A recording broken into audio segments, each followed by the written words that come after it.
भुजबळांनी लोकसभा निवडणूक लढवावी अशी मागणी समता परिषदेच्या कार्यकर्त्यांनी केली आहे। मात्र निवडणूक लढवणार नाही, मात्र जागेवर दावा कायम असल्याचं भुजबळांनी म्हटलंय।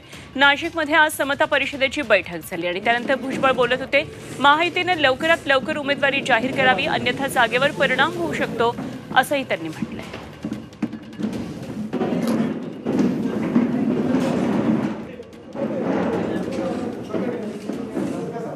चा धावा नाशिकच्या जागेवर आहेत आणि आमच्याकडे आहेत ना उमेदवार।